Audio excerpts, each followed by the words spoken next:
saluto a tutti, io mi chiamo Andrea Paoli, sono un medico chirurgo, specialista in anestesia e rianimazione e ho l'onore e l'onere di dirigere questa unità operativa del SURM 118, cioè il servizio d'urgenza ed emergenza medica dell'azienda ospedale Università di Padova.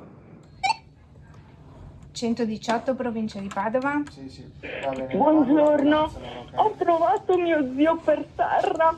Dove si trova, signore? In che comune è via? Allora, signora, si avvicina, lo chiama forte e lo scuote. Mi dice se risponde. Lo scopo della centrale del SURM 118 è quello di ricevere le chiamate di soccorso, di emergenza sanitaria e di fornire supporto agli utenti che la richiedono. La prima cosa che dovete ricordarvi di dirci è il luogo dove dobbiamo mandare l'ambulanza, quindi il luogo dove si sta verificando l'emergenza, gli eventuali riferimenti relativi alla via e il numero telefonico dove ci state chiamando, e dovete cercare di rimanere il più calmi possibile perché noi siamo qui per aiutarvi. No, Non risponde. Adesso No. guarda se respira. come faccio? Ti avvicini al suo viso e ascolti con l'orecchio se esce aria dalla bocca e guardi il torace se si alza e abbassa. Vedi qualcosa? No, non si alza, non si abbassa. Allora, iniziamo a fare il massaggio cardiaco per aiutare lo zio. I nostri infermieri sono addestrati a fornirvi quelle che noi chiamiamo IPA, istruzioni pre-arrivo, ovvero sia sono in grado di farvi fare delle manovre anche di valutazione sul paziente, come ad esempio se il paziente è cosciente e respira. Sono manovre facili che siete assolutamente in grado di fare. Sì, Va bene, allora ti metti il cellulare in viva voce. C'è un defibrillatore là nei paraggi che tu sappia?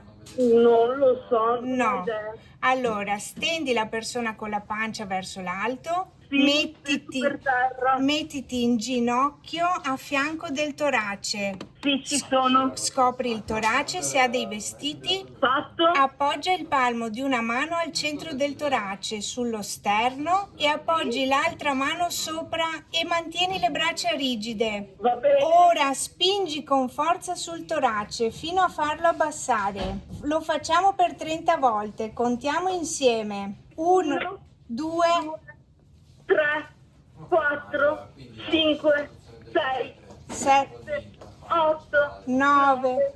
10. Tua sorella riesce a spostarsi che guardiamo se c'è un defibrillatore e la mandiamo a prendere il defibrillatore? Sì, potete darmi solo. Allora ti vai lì, la sorella intanto continua a massaggiare, vai a prendere il defibrillatore e torni subito. Gli infermieri sono in grado di farvi fare le manovre di rianimazione cardiopolmonare e sono in grado di fornirvi le istruzioni per usare un defibrillatore. Non occorre essere addestrati per utilizzare il defibrillatore e non occorre essere addestrati per eseguire delle compressioni toraciche efficaci. Sono manovre salvavita che siamo in grado di farvi fare. Noi siamo qui per aiutarvi. 5, 6.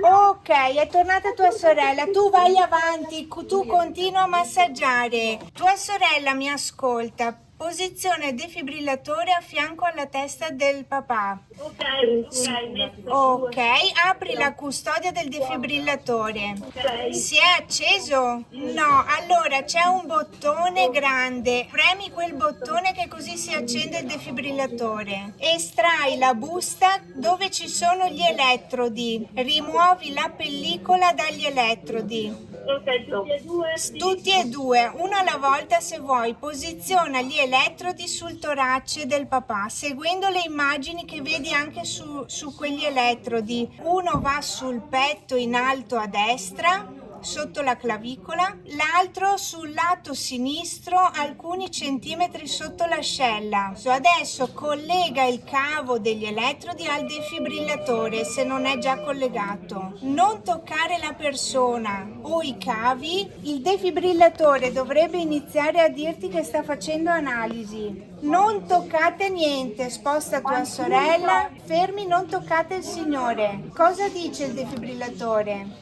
Carica consigliata. Consigliata, ok. C'è il bottone che lampeggia. Sì, c'è tutto. Via tutti, allontanatevi e premi il bottone.